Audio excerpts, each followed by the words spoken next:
Ito yung nakaraang bagyong Aghon. Ang forecast na na-check namin ay hindi magla-landfall. Pero eto, at inabutan kami ng malakas na ulan na may kasamang malakas na hangin. Kaya naman ng mga tent na dala namin. Kaso, naisip ko na sa lakas ng hangin ay baka may mabuwal na puno at tumumba sa amin. Salamat sa owner at mga staff ng Mamay Intong na pinatuloy kami sa kanilang room para mag-stay ng overnight. Gusto kong bumalik dito, kaya naman isinama ko ang ibang tropa para magmotor at balikan ang isa sa pinakamalamig na campsite dito sa Santa Maria, Laguna, ang Mamay Intong Recreational Hub.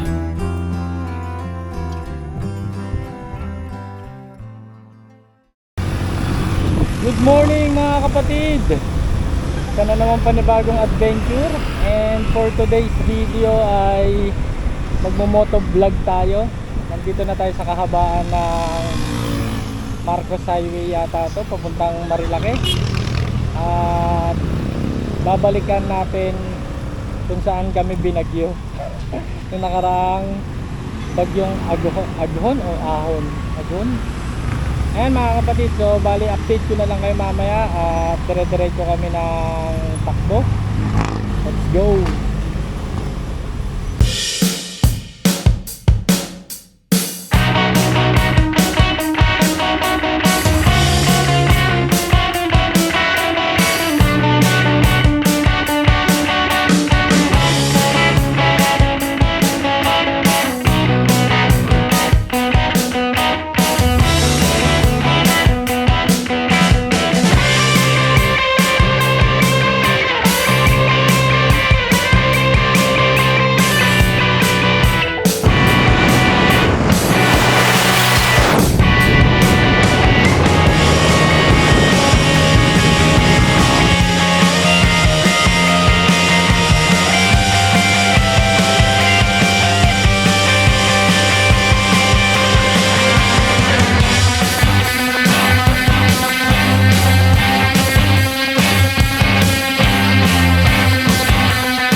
Alampas lang namin ng Sampaloc at pagas lang muna tayo bago magdire-diretso papunta na sa Mamay Intong. Tapos na tayo magpagas mga kapatid at diretso na ulit ng biyahe. Stop over tayo bandang Laguna kung saan kakain tayo ng lomi.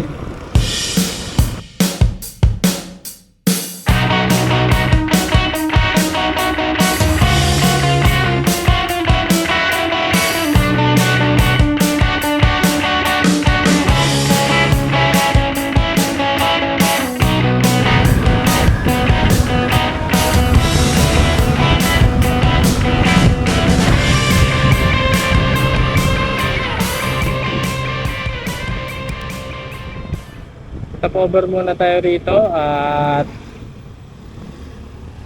maglulomi muna tayo.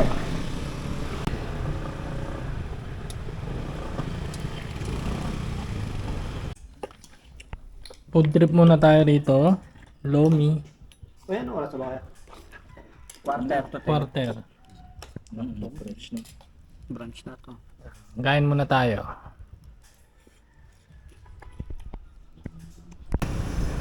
Katatapos lang namin kumain at balik biyahe na ulit tayo. Siguro wala nang 30 minutes ang biyahe natin papunta dun sa may campsite. Kaya let's go!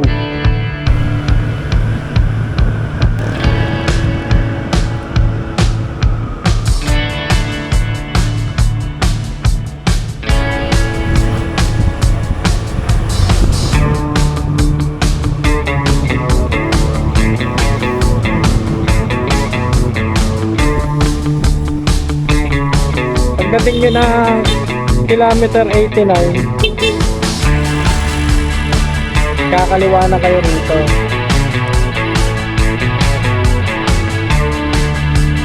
Isang mahabang pakahon.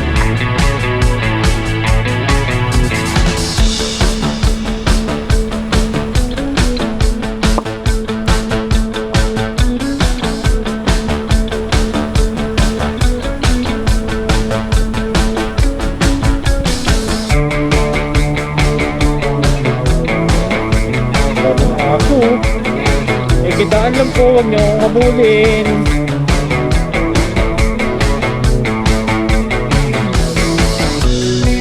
Ayan na ang parking. May ito.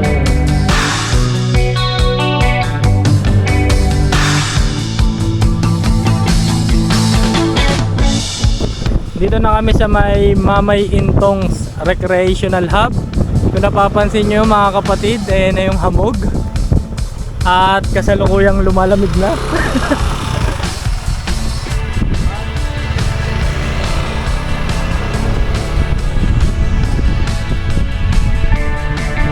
Ito, kitang-kita rito yung makapal na hamog. Nag-ayos lang muna kami ng parking ng motor, tapos diretso na tayo doon sa baba para makapaghanap ng pepwestohan. Ayos ba, ayos? Ay! Pre, hirap na hirap ka sa park ka. Dito na kami sa may mismong campsite. At biglang umulan, kaya pahinga muna. Mamaya-maya pag medyo humina na yung ulan, mag-set up na kami ng camping namin dyan, campsite dito sa bandang to. Hello. Nakapag-set up na kami ng aming campsite, si Machete, ayan. Ito yung tent ni John Ray sa ni Gino. Tapos kay parang Junday yung gray. Tapos kay Krister. Tapos ito sa akin. Tapos ito yung tambayan na ginawa namin. Ito yung lamesa. Tapos pahinga lang muna konti. Tapos let's see kung ano pa yung pwede namin gawin. Baka maligo kami sa swimming pool. Ayan yung sa may sari-sari store nila. May mga tinda rin dyan ng mga basic needs. Tapos dyan banda, yan yung sa may swimming pool area. Lilibutin natin mamaya, tapos papakita ko sa inyo. After natin magpahinga, luto muna tayo ng lunch. Ano lunch natin, Ter? Adobong chicken. Adobong shit. Ayan o, nakikita nyo, di ba? Linis. Luto muna tayo mga kapatid ng adobong chicken. Ayan na yung manok natin. Gisa-gisa lang, tapos mamaya adobo na yan. Ito na ang aming lunch. Chicken adobo, tas kanin. Let's go!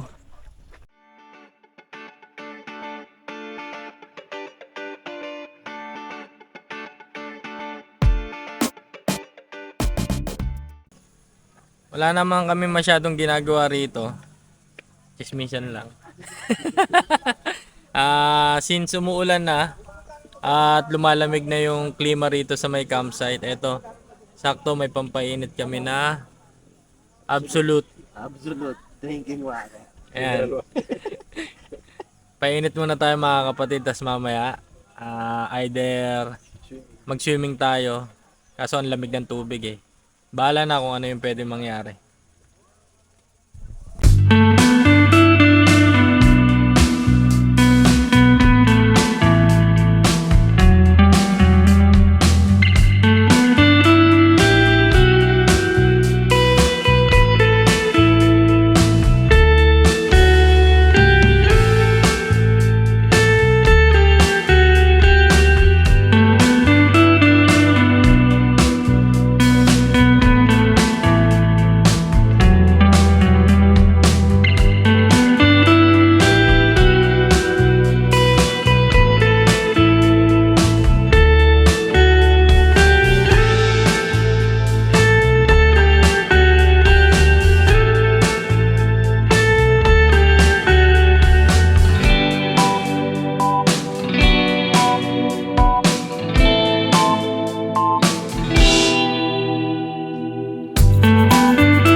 ito na yung pinaka-summit nila.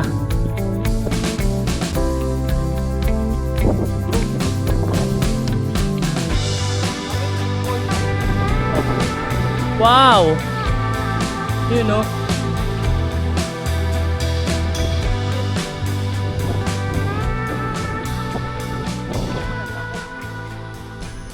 Dinner time na at meron tayong dalawang iniyaw na bangus. Tapos ayan, sinigang na baboy. Sakto sa malamig na panahon dito sa campsite. Kaya tara mga kapatid, let's eat!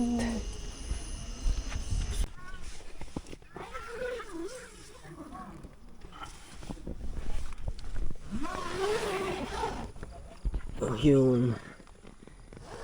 Good morning mga kapatid. Check muna natin ang paligid. At ang lamig pa rin. Ay. Ito nga yung Baguio Fields mga kapatid na malapit lang sa Manila. Dito lang to sa may Santa Maria, Laguna. Good morning at magkakape muna tayo mga kapatid.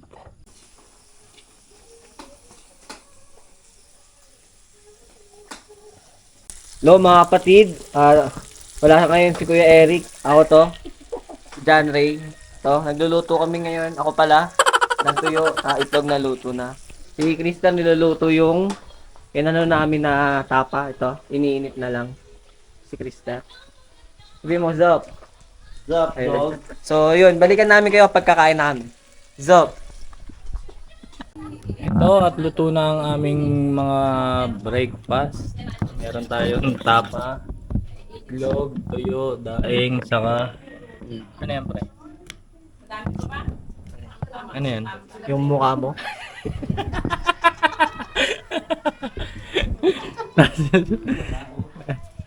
Tasigsangag na rin tayo ng kanin. Kainan na, let's go!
After namin kumain ng breakfast, eto, medyo ayos na kami ng nagbabaklas na kami paunti-unti para mamaya pahinga-pahinga na lang muna. Medyo umiinit na yung sikat ng araw, pero yung hangin malamig pa rin. Kaya hindi ka pa rin masyado pagpapawisan. Ito na nga mga kapatid at nakapagbaklas na kami ng aming mga pang-camping. Tapos nag-ayos na kami ng gamit.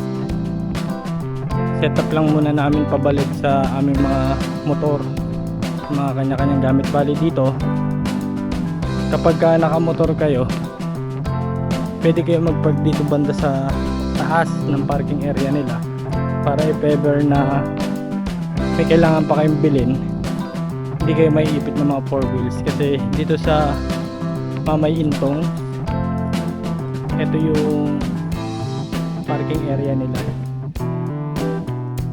Kapag nagpa-reserve kayo dito, tatanungin kayo para kung ano yung sasakyan nyo, tapos kung ilan, para maayos nila yung pagpaparkingan, para pagdating nyo okay yung parking nyo, may spot kayo, para hindi magkaagulo sa parking mga guests. Tapos hindi pwedeng mag-walk-in dito, kailangan by reservation talaga. Ayos lang muna kami ng mga gamit, tas update ko ulit kayo mamaya. Kamusta mga kapatid? Ngayon ay all goods na tayo, pauwi. At konting share lang sa mga nais na magpunta dito sa Mamay Intong Recreational Hub. Available yung campsite sa Google Map or sa Waze. Nasa kilometer 89 lang siya dito sa Along Marilake. Kapag gusto nyo mag-camp sa Mamay Intongs, message nyo lang yung kanilang Facebook page, eto. And very accommodating yung may-ari at yung staff ng Mamay Intongs Recreational Hub. Saktong-sakto to sa mga naghahanap ng malamig na klima. Hindi kayo pagpapawisan dito mga kapatid. Asahan nyo lang na may mga konting pag-ambon kasi nasa bandang part siya ng bundok. Kaya malamig din talaga yung klima rito. At sa mga magtatanong kung magkano ang per head nila, murang-mura mga kapatid. 200 pesos per head lang. As in, lahat na yon. Wala na kayong additional fee na babayaran. At kayang-kaya rin ng sedan papasok dito sa may Mamay Intongs. Paakyat lang siya pero all goods, kaya walang kaproblema. Muli, maraming salamat at nag-enjoy kayo sa aking simple at munting vlog from Lakwachero, #Project Laboy. Happy travel and peace! Yo!